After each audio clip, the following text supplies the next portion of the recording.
صحابہ کرام رضوان اللہ علیہم اجمعین کے دور میں جو خوبیاں معاشرے میں پیدا ہوئی تھیں، جو سربلندیاں معاشرے کو نصیب ہوئی تھیں، آج بھی الحمدللہ ایمان والوں کو نصیب ہوگی۔ وہ کیا وصف ہے؟ حاضرین محترم عزیزان گرامی، دور حاضر میں ہم دیکھتے ہیں آج کے دور میں معاشرے میں کسی بھی سطح پر اگر ہم دیکھیں، اپنی گھر کی زندگی دیکھیں، خاندان کی زندگی دیکھیں، یا باہر آ کر تجارتی میدان میں اپنے آپ کو دیکھیں، محلے اور ماحول میں اپنے آپ کو دیکھیں، شہر اور ریاست میں اپنے آپ کو دیکھیں، تو ہر جگہ ایک طرح کی دشمنیاں، ایک طرح کی خود غرضیاں ماحول میں پائی جاتی ہیں۔ اور رسول اللہ صلی اللہ علیہ وسلم کا جو معاشرہ تھا، صحابہ کرام میں آقا علیہ السلام نے جو اخلاق پیدا فرمائے تھے، اس معاشرے کا بنیادی اصول یہ تھا کہ وہاں انسان خود بھی جیتا تھا اور دوسروں کو بھی جینے کا موقع دیتا تھا۔ وہاں انسان خود بھی سکون اور آرام سے رہتا تھا اور دوسرے کو بھی سکون اور آرام سے رہنے کے اسباب مہیا کرتا تھا۔ یہ چیز کیسے پیدا ہوئی؟ رسول اللہ صلی اللہ علیہ وسلم کے ارشادات اگر ہم سامنے رکھیں تو یہ بات اچھی طرح سے سمجھ میں آتی۔ صحیح بخاری میں حضرت سیدنا انس بن مالک رضی اللہ تعالیٰ عنہ روایت کرتے ہیں، اور امام بخاری حدیث نمبر 13 میں اس روایت کو آپ نے نقل فرمایا، اور اسی طرح امام مسلم نے بھی صحیح مسلم میں اس روایت کو نقل فرمایا۔ رسول اللہ صلی اللہ علیہ وسلم کے صحابی حضرت انس بن مالک فرماتے ہیں، آقا علیہ السلام نے فرمایا، لا یؤمن احدکم حتی یحب لاخیہ ما یحب لنفسہ۔ کیا فرمایا رسول اللہ صلی اللہ علیہ وسلم نے؟ تم میں کوئی اس وقت تک مومن نہیں ہو سکتا جب تک کہ وہ اپنے بھائی کے لیے وہی پسند کرے جو اپنے لیے پسند کرتا ہے۔ اپنے بھائی کے لیے وہی پسند کرے جو اپنے لیے پسند کرتا ہے۔ تو حاضرین محترم عزیزان گرامی، ایسا اخلاقی فلسفہ اور ایسی اونچی تعلیم آپ دنیا میں کسی بھی انقلاب پیدا کرنے والے دانشور کی تعلیم میں نہیں دیکھیں گے جو رسول اللہ صلی اللہ علیہ وسلم نے بیان فرمایا۔ دیکھیں آپ کیسا اصول بیان فرما رہے ہیں اللہ کے رسول یہ بیان فرما رہے ہیں کہ تم صرف اپنے آپ ہی کو مت دیکھو، بلکہ اپنے اطراف و اکناف رہنے والے ہر ماحول کو بھی خود کو جس نظر سے دیکھتے ہو اس نظر سے دیکھو، خود کو جس زاویے سے دیکھتے ہو اس زاویے سے دیکھو۔ جو چیز خود کو پسند ہے وہ اوروں کے لیے بھی وہی پسند کرو، جو چیز خود کو ناپسند ہے وہ اوروں کے لیے بھی ناپسند کرو۔ یہ وہ بنیادی اسلوب تھا جو رسول اللہ صلی اللہ علیہ وسلم نے صحابہ کرام میں پیدا فرمایا تھا، اور اس کے بہتر اثرات جو ہے ماحول صحابہ میں پائے بھی گئے۔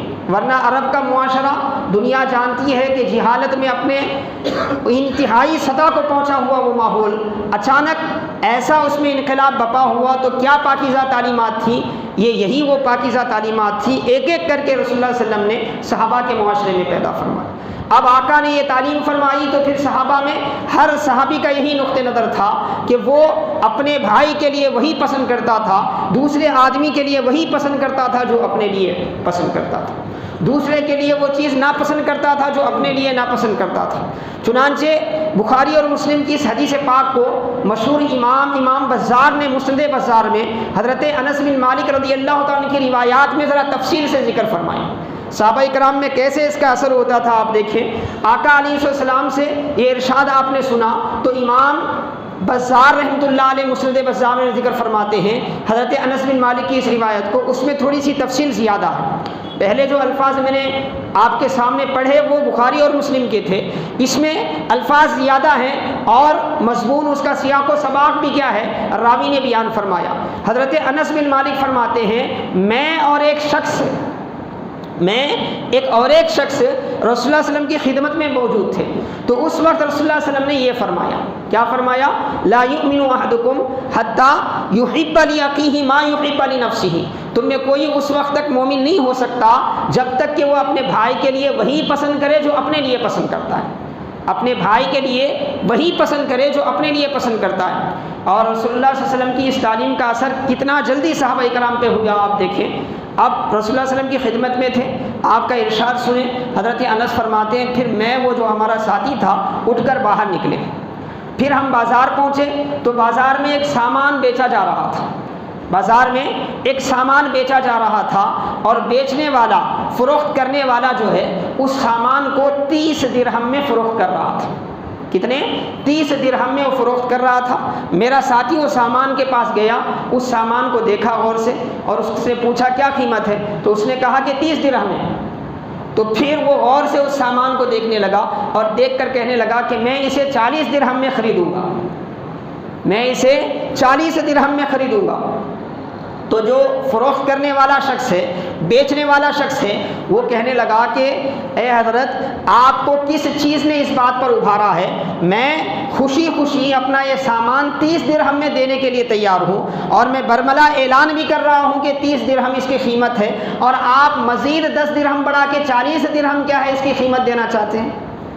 ان کی اس بات پر پھر انہوں نے وہ سامان کو غور سے دیکھا اور دیکھ کر کہا کہ میں 50 درہم میں اس کو خریدوں گا, 50 درہم میں اس کو خریدوں گا. تو پھر بیچنے والے نے وہی بات دہرائی کہ بھائی میں 30 میں دینا چاہتا ہوں, آپ 50 میں کیوں لینا چاہتے ہیں. تو اس کے بعد اس صحابی رسول نے جو حضرت انس بن مالک رضی اللہ تعالیٰ عنہ کے ساتھ آقا کے اس ارشاد کو سنا تھا, انہوں نے کیا فرمایا, امام بزار روایت کرتے ہیں, انہوں نے فرمایا میں ابھی رسول اللہ صلی اللہ علیہ وسلم کی بارگاہ میں یہ ارشاد سن کے آ رہا ہوں. آقا نے فرمایا کہ مومن اپنے لیے, اپنے بھائی کے لیے وہی پسند کرتا ہے جو اپنے لیے پسند کرتا ہے. میں نے تمہارے سامان کو دیکھا ہے, اگر یہ سامان میری ملکیت ہوتی تو میں 50 درہم سے کم میں اس کو نہیں دیتا, 50 درہم سے کم میں اس کو نہیں دیتا, اور 30 درہم میں دے کر میں اپنا نقصان نہیں کر سکتا. تو تم سے 30 درہم میں لے کر میں تمہارا نقصان کیوں کر کروں. حاضرین محترم عزیزان گرامی, آپ دیکھیں وہ بھی انسان ہیں, ان کے بھی بشری تقاضے ہیں, لیکن ایمانی اثرات ان کے دیگر تقاضوں پر اتنے غالب ہیں. کچھ دیر نہیں ہوا کہ آقا کی صحبت میں بیٹھ کر ابھی آقا کا وہ ارشاد سنا ہے. آقا نے فرمایا کہ ایمان کا کمال یہ ہے, اس وقت تک بندہ مومن کامل نہیں ہو سکتا جب تک کہ وہ یہ معیار اپنے اندر قائم نہ کر لے کہ اپنے لیے جو پسند کرتا ہے وہی اپنوں کے لیے بھی پسند کرے, اپنے بھائیوں کے لیے بھی پسند کرے. ابھی وہ ارشاد ہوا نہیں کہ اس کے اثرات صحابہ کے ماحول میں ظاہر ہوتے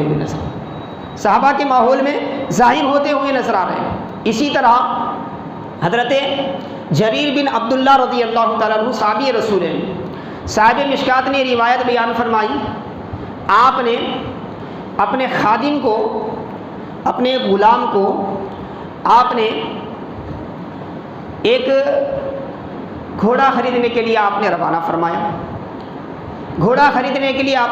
فرمایا. تو غلام کے ذریعے آپ کو معلوم ہوا کہ اس کی قیمت جو ہے 300 درہم ہے. تو آپ خود بنفس نفیس تشریف لے گئے, اس گھوڑے کو ٹٹولا, دیکھا, اچھی طرح سے جانچ کر کہا کہ بھئی اس کی قیمت 300 کیوں 400 درہم ہوتی ہے. انہوں نے کہا کہ بھئی آپ کی مرضی, آپ جتنا دینا چاہیں. پھر آپ ٹٹولتے رہے یہاں تک کہ آپ نے اس کی قیمت 800 درہم دی. 800 درہم اس کی قیمت دی. مل رہا تھا وہ 300 درہم.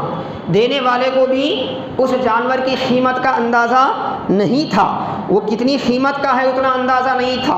حضرت جریر بن عبداللہ کو اندازہ تھا کہ یہ جو چیز ہے یہ 800 سے کم میں نہیں ملتی. تو آپ چاہتے تو دینے والے کی مرضی, تجارت کا اصول ایسا ہے کہ دینے والا اگر اپنی چیز کو جو 100 روپے کی ہے 10 روپے میں بھی دینا چاہتا ہے تو لینے میں کوئی حرج نہیں ہے, نہ گناہ ہے. لیکن صحابہ کو آقا علیہ السلام سے جو تعلیم ملی تھی اس تعلیم کا ان کی زندگی پر ایسا اثر تھا کہ آپ نے 800 درہم میں اس کو لیا. پوچھنے والوں نے پوچھا کہ بھئی آپ کو اتنے مہنگے میں لینے کی کیا ضرورت ہے جب وہ سستے میں آپ کو مل رہی تھی. تو آپ نے فرمایا میں نے رسول اللہ صلی اللہ علیہ وسلم کے ہاتھ پر بیعت کی ہے, اس بیعت میں یہ عنصر بھی شامل ہے کہ میں اپنے لیے جیسے اخلاص سے سوچوں گا اپنے بھائیوں کے لیے بھی اخلاص سے سوچوں گا. جو جانور میں نے خریدا ہے اگر وہ میرا ہوتا تو میں 800 درہم کے کم میں اس کو نہیں دیتا, اسی لیے میں وہ نقصان اپنے بھائی کے لیے بھی برداشت نہیں کر سکتا. تو یہ وہ پاکیزہ ماحول تھا, یہ وہ شرح صدر والا ماحول تھا. سینے اتنے محفوظ تھے اور ایک دوسرے کے لیے ایمانی نسبت کے حوالے سے سوچنے کا ایسا ڈھنگ تھا، جب ایسی فکر معاشرے میں پیدا ہوتی ہے تو پھر وہاں سکون ہوتا ہے، وہاں راحت ہوتی ہے، اور وہاں کے افراد کی زندگی میں اللہ برکت عطا فرماتا ہے۔ جہاں انانیت آ جاتی ہے، جہاں خود غرضی آ جاتی ہے، جہاں آدمی صرف اپنا ہی دیکھنے لگتا ہے اور اپنے فائدے کے علاوہ اسے کچھ نہیں سوچتا، تو وہاں کے معاشرے میں نفرتیں پنپتی ہیں، دشمنیاں پنپتی ہیں، دھوکہ پیدا ہوتا ہے، حسد پیدا ہوتا ہے، نفرتیں پیدا ہوتی ہیں۔ آج جو اپنے گھروں میں ہم دیکھ رہے ہیں، اپنے خاندان میں جو ہم دیکھ رہے ہیں، اپنے بڑوں اور چھوٹوں میں ہم دیکھ رہے ہیں، اپنے خواتین میں جو دیکھ رہے ہیں، اس کی اہم وجہ یہی ہے کہ آج ہم نے آقا کی اس تعلیم کو نظر انداز کر دیا اور صرف اپنی ذات، اپنا فائدہ، اپنا غرض، یہ جو ہے جو کہ مومن کے شایان شان بالکل نہیں ہے، اس کو ہم نے کیا ہے اپنی زندگی کا نمونہ بنا لیا۔ نتیجے میں کیا ہے، آج جو بھی نقصان ہم دیکھ رہے ہیں وہ ہمارے سامنے۔ تو رسول اللہ صلی اللہ علیہ وسلم نے ایسے خصوصی اصولوں کے ساتھ، ایسے جامع اصولوں کے ساتھ اپنے صحابہ کی تربیت فرمائی تھی، الگ الگ موقع پر فرمایا۔ ایک صحابی روایت کرتے ہیں، امام احمد بن حنبل فرماتے ہیں، راوی کہتے ہیں خالد بن عبداللہ ان کا نام ہے، میں نے اپنے بابا سے، وہ اپنے والد سے یعنی ان کے دادا سے راوی کے روایت کرتے ہیں کہ ان کے دادا سے رسول اللہ صلی اللہ علیہ وسلم نے فرمایا ایک مرتبہ، اتحب الجنہ، کیا تم جنت پسند کرتے ہو؟ انہوں نے فرمایا کیوں نہیں یا رسول اللہ؟ تو رسول اللہ صلی اللہ علیہ وسلم نے فرمایا احب للناس ما تحب لنفسک، آقا نے فرمایا پھر لوگوں کے لیے وہ پسند کرنا شروع کر دو جو اپنے لیے پسند کرتے ہو، وکرہ للناس ما تکرہ لنفسک، اور اس چیز کو ناپسند کرو جو اپنے لیے ناپسند کرتے ہو۔ اگر تم یہ کیفیت اپنے اندر پیدا کرو گے تو پھر تمہیں جنت نصیب ہوگی۔ بولنے کا مفہوم کیا تھا؟ تم اگر یہ کیفیت اپنے اندر پیدا کرو گے تو تمہیں جنت نصیب ہوگی۔ اسی طرح امام احمد بن حنبل نے مسند میں حضرت معاذ بن جبل رضی اللہ تعالیٰ عنہ سے روایت کیا۔ حضرت معاذ بن جبل رضی اللہ تعالیٰ عنہ آقا علیہ السلام کی بارگاہ میں تشریف لائے، آ کر آپ نے پوچھا یا رسول اللہ افضل الایمان کیا ہے، ایمان کے بلند ترین حصے کیا ہیں؟ تو رسول اللہ صلی اللہ علیہ وسلم نے فرمایا ان تحب للہ وتبغض للہ وتعمل لسانک فی ذکر اللہ۔ آقا نے فرمایا کسی سے محبت کرو تو اللہ کے لیے، نفرت کرو تو اللہ کے لیے، اور اپنی زبان کو ہمیشہ اللہ کے ذکر میں تر رکھو، اللہ کے ذکر میں مشغول رکھو، یہ ایمان کے افضل ترین حصوں میں سے۔ وما ذاک یا رسول اللہ، وما ذا یا رسول اللہ، پھر آپ نے فرمایا اور کیا ہے؟ تو اس وقت آقا علیہ الصلوۃ والسلام نے حضرت معاذ بن جبل سے فرمایا، کیا فرمایا؟ یہی الفاظ بیان فرمائے جو دوسری روایات کے حوالے سے میں نے آپ کے سامنے عرض کیا۔ آقا نے فرمایا ان تحب للناس ما تحب لنفسک، تم لوگوں کے لیے وہ پسند کرو جو اپنے لیے پسند کرتے ہو، لوگوں کے لیے اس کو ناپسند کرو جو اپنے لیے ناپسند کرتے ہو، اور بات کرو تو خیر کی کرو ورنہ خاموش رہو، بات کرو تو خیر کی کرو ورنہ خاموش رہو۔ مسند احمد کی اس روایت میں آقا نے افضل ایمان والے افراد کے اوصاف بیان فرمائے، جو افضل ایمان، جن کے ایمان کمال درجے کے ہوتے ہیں، جو کامل مومن ہوتا ہے، اس کی شان یہ ہوتی ہے کہ وہ اللہ ہی کے لیے محبت کرتا ہے، اللہ ہی کے لیے نفرت کرتا ہے، ہمیشہ یاد الہی میں مستغرق رہتا ہے، اور اپنے لیے جو پسند کرتا ہے ساری خلقت کے لیے وہی پسند کرتا ہے، اپنے لیے جو پسند کرتا ہے ساری مخلوق کے لیے وہی پسند کرتا ہے۔ حضرت سیدنا ابو ہریرہ رضی اللہ تعالیٰ عنہ سے روایت، امام طبرانی نے روایت کیا، آقا نے 5 باتوں کا آپ کو حکم دیا، امام ترمذی نے روایت کیا، امام ابن ماجہ نے، امام ابن احمد بن حنبل نے روایت کیا۔ آقا علیہ السلام نے حضرت ابو ہریرہ سے فرمایا ابو ہریرہ، لوگوں کے لیے وہ پسند کرو جو اپنے لیے، اپنے گھر والوں کے لیے پسند کرتے ہیں، اور اس چیز کو لوگوں کے لیے بھی ناپسند کرو جو اپنے اور اپنے گھر والوں کے لیے ناپسند کرتے ہو، تب جا کے تم کامل مسلم بنو گے۔ اسلام کا کمال تمہیں جب نصیب ہوگا، اسلام کا کمال جب نصیب ہوگا۔ یہ چند ارشادات آپ دیکھیں، اور دیکھ کر کیا ہے آج کے اپنے معاشرے کا ہم جائزہ لیں تو ہمیں پتہ چلے گا کہ رسول اللہ صلی اللہ علیہ وسلم کی اس تعلیم کا عشر بھی، 10واں حصہ بھی آج ہماری زندگی میں موجود نہیں ہے۔ آج روزمرہ کی ہماری جو زندگی ہے، ہمارے سوچنے کا جو ڈھنگ ہے، ہمارے سوچنے کا جو انداز ہے، حاضرین محترم عزیزان گرامی، وہ انداز کیا ہے؟ وہ یہی ہے کہ ہمیشہ ہم صرف اپنا بھلا سوچتے ہیں، اپنا فائدہ سوچتے ہیں، اگرچہ کہ وہ شرعاً غلط کیوں نہ ہو، اگرچہ کہ وہ اخروی اعتبار سے نقصان دینے والا کیوں نہ ہو، اس کے چلتے آج انسان اتنا خود غرض ہو گیا ہے کہ آج دوستی، رشتہ داری، تعلقات، بڑے بڑے اونچے اور مقدس جو رشتے ہوتے ہیں، آج ان رشتوں کا بھی تقدس باقی نہیں ہے، آج ان رشتوں کا بھی تقدس باقی نہیں ہے۔ وجہ یہی ہے، انسان صرف اور صرف کیا ہے؟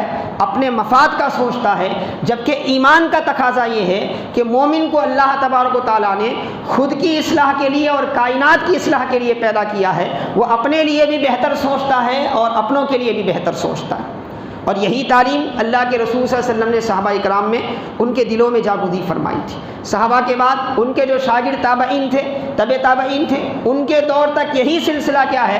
اللہ والوں میں چلتا رہا۔ چنانچہ امام غزالی رحمۃ اللہ علیہ کتاب احیاء العلوم میں مشہور اللہ والے صوفی بزرگ حضرت ابراہیم بن ادہم رحمۃ اللہ علیہ کے حوالے سے یہ بات بیان فرماتے ہیں۔ حضرت ابراہیم بن ادہم رحمۃ اللہ علیہ کے حوالے سے یہ بات بیان فرماتے ہیں۔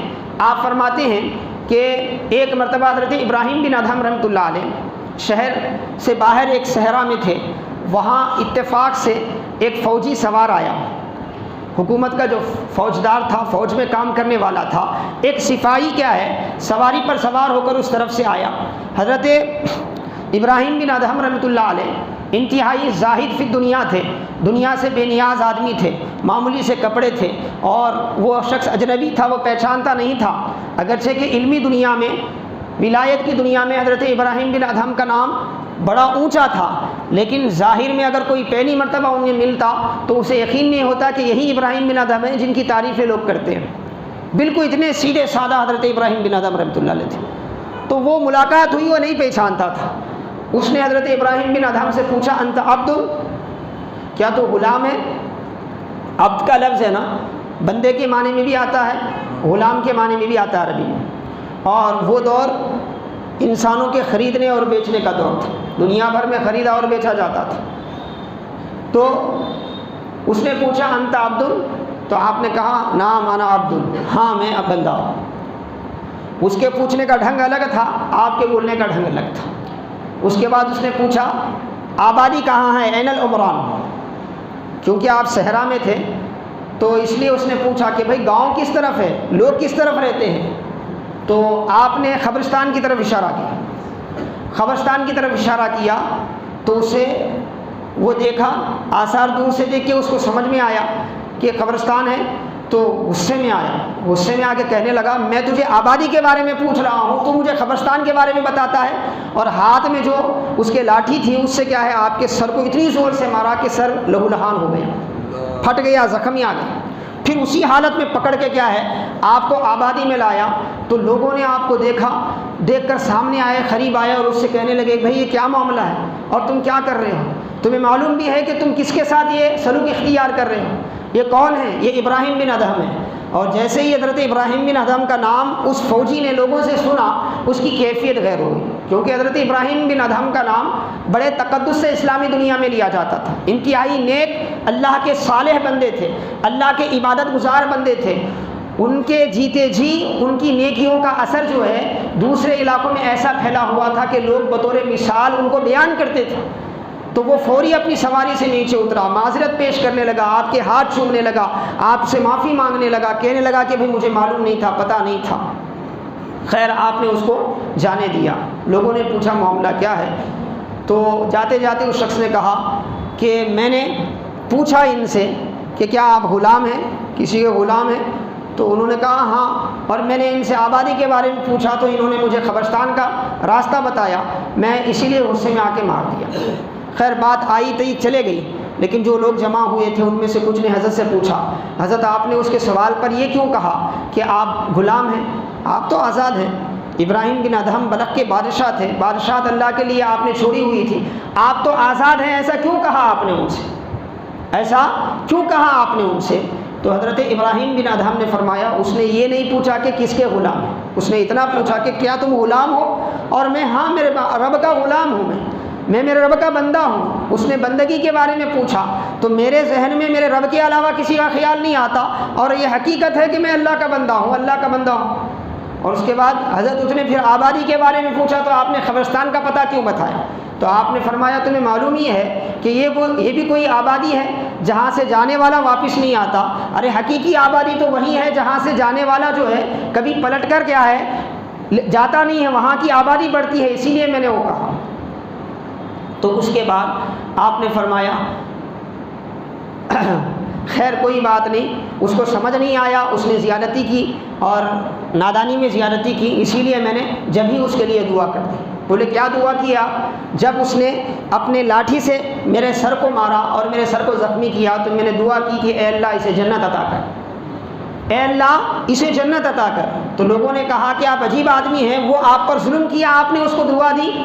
تو آپ نے فرمایا میں تو یہ جانتا ہوں کہ اس نے جو میرے ساتھ زیادتی کی اس پر میں صبر کروں گا تو اللہ اجر دے گا، صبر کروں گا تو اللہ اجر دے گا، اسی لیے میں نے یہ ناپسند کیا کہ جس کی وجہ سے مجھے اجر مل رہا ہے وہ میری وجہ سے جہنم میں جائے، اسی لیے میں نے اس کے لیے بھی دعا کر دی کہ مولا اسے جنت عطا فرما، مولا اسے جنت عطا فرما۔ یہ رسول اللہ صلی اللہ علیہ وسلم کی اس تعلیم کا حصہ تھا جو دھیرے دھیرے جو ہے صحابہ کے بعد تابعین میں، تابعین کے بعد تبع تابعین میں، پھر سلف صالحین میں ہوتا ہوا آیا، جس کی وجہ سے اسلامی معاشرات دیگر معاشروں میں ممتاز تھا۔ اسلام مسلمان جہاں جاتے تھے لوگ انہیں استقبال کرتے تھے، انہیں اپنے معاشرے میں رکھنے کو کیا ہے فخر سمجھتے تھے، کیونکہ وہ حالات کے حساب سے اپنے آپ کو نہیں رکھتا تھا، وہ تو مصطفیٰ کے اخلاق کے حساب سے اپنے آپ کو رکھتا تھا، آقا کے اخلاق کے حساب سے اپنے آپ کو رکھتا تھا۔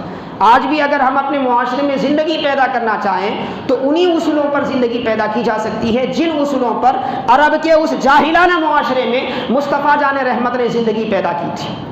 وہ اصول آقا علیہ السلام کے وہ طریقے اگر آج ہم اپنی زندگی میں پیدا کر دیں تو حاضرین محترم عزیزان گرامی انشاءاللہ کل کے وہ شب و روز، کل کی وہ برکتیں پھر پلٹ کر ہمارے معاشرے میں آ سکتی ہیں۔ بالکل آخری بات میں عرض کرتے ہوئے اپنے گفتگو کو سمیٹوں، ایک ایمان والے کی سوچ، اس کی فکر اس حدیث پاک کی روشنی میں کتنی مضبوط ہوتی ہے اس سے اندازہ ہوتا ہے۔ اسی احیاء العلوم میں امام غزالی رحمۃ اللہ علیہ نے ایک بزرگ کا واقعہ ذکر فرمایا۔ ایک اللہ والے، ایک دیندار آدمی تھے، مومن تھے، ان کے گھر میں چوہے زیادہ ہو گئے، چوہوں کی کثرت ہو گئی، تو انہوں نے اپنے ساتھیوں سے اس کی شکایت کی کہ بھائی میرے گھر میں چوہوں کی کثرت ہو گئی۔ تو انہوں نے کہا کہ بھائی ایک بلی پال لو آپ گھر میں، بلی آ جائے گی تو اس کی آواز سے ہے نا سارے چوہے نکل جائیں گے، سارے چوہے نکل جائیں گے۔ تو وہ سوچ میں پڑ گئے۔ ساتھیوں نے کہا کہ بھائی اس میں سوچنے کی بات کیا ہے، بلی آپ پال سکتے ہیں، لائے بلی پالے اور گھر میں جو پریشانی ہے اس پریشانی سے آپ کو نجات مل جائے گی۔ تو انہوں نے کہا بلی تو میں پال لوں گا، مگر میں ایک مسئلے میں سوچ رہا ہوں کہ میں نے رسول اللہ صلی اللہ علیہ وسلم سے سنا ہے، آقا کی یہ روایت میرے سامنے ہے کہ مومن وہ ہوتا ہے جو اپنے بھائی کے لیے وہی پسند کرتا ہے جو اپنے لیے پسند کرتا ہے، اور اپنے بھائی کے لیے وہ چیز ناپسند کرتا ہے جو اپنے لیے ناپسند کرتا ہے۔ اگر میں بلی لا لوں تو میرے گھر سے تو چوہے چلے جائیں گے، مگر جائیں گے کہاں؟ میرے پڑوسی کے گھر جائیں گے اور اس کو تکلیف ہوگی، تو میں بلی نہیں رکھ سکتا۔ میں گھر میں چوہے تو برداشت کر سکتا ہوں، مگر میرے گھر کے چوہے اپنے پڑوسی کے گھر بھیج کر کیا ہے میں اسے نقصان نہیں دے سکتا۔ یہ ایمان کی شان نہیں ہے، یہ ایمان کی شان نہیں ہے، یہ کل کے مسلمان ہیں۔ اور آج کے مسلمان کیا ہیں ہمیں بولنے کی ضرورت نہیں ہے، ہم میں سے ہر کوئی اپنے آپ کو بہتر جانتا ہے، ہر کوئی اپنے آپ کو، اپنے شب و روز کو بہتر جانتا ہے۔ آج ہم کیا سوچتے ہیں، کیا انداز سے معاملہ کرتے ہیں، ہمارے تجارت کے طریقہ کار کیا ہیں، ہمارے معاشرتی اصول کیا ہیں، ہماری رشتہ داریاں کیسی چل رہی ہیں، سارے معاملات ہم بہتر جانتے ہیں۔ تو حاضرین محترم عزیزان گرامی، آج جو پریشانی، نحوست، نفرت اور دشمنیوں کا ذکر ہم کرتے ہیں، یہ ساری چیزیں اس لیے ہیں کیونکہ ہم نے ان اسلامی اصولوں کو اپنے معاشرے سے ختم کر دیا۔ اگر وہ اسلامی اسلامی اصول واپس آئیں تو اس سے دنیا کی برکتیں بھی ہمیں نصیب ہوگی اور آخرت کی برکتیں بھی نصیب ہوگی، کیونکہ ہمارے نبی کو اللہ تبارک و تعالیٰ نے رحمت للعالمین بنا کر بھیجا ہے اور ایسے جامع رسول بنا کر بھیجا ہے کہ زندگی کا کوئی زاویہ ایسا نہیں ہے جس کے بارے میں میرے مصطفیٰ کی رہنمائی موجود نہ ہو، اور ایسی رہنمائی ہے کہ اس کے عمل کرنے والے کو دنیا میں بھی رحمت ملتی ہے اور آخرت میں بھی رحمت ملتی ہے۔ اللہ پاک کی بارگاہ میں دعا ہے کہ اللہ تعالیٰ ہمیں اپنے حبیب پاک علیہ الصلوۃ والسلام کی سنتوں سے، عادتوں سے قریب کر دے۔ اللہ پاک ہمیں اپنی زندگیوں میں رحمت عالم تاجدار مدینہ صلی اللہ علیہ وسلم کے اخلاق کو عام کرنے کی توفیق عطا فرمائے۔ اللہ تعالیٰ ہمارے معاشرے کو بہترین اسلامی معاشرہ بنائے۔ اللہ تعالیٰ ہماری نسلوں کو اسلام کی برکتوں سے مالا مال فرمائے۔ ہم سب کو زندہ رکھے تو ایمان پر رکھے، دم واپس ایمان پر خاتمہ فرمائے۔ وآخر دعوانا الحمد للہ رب العالمین۔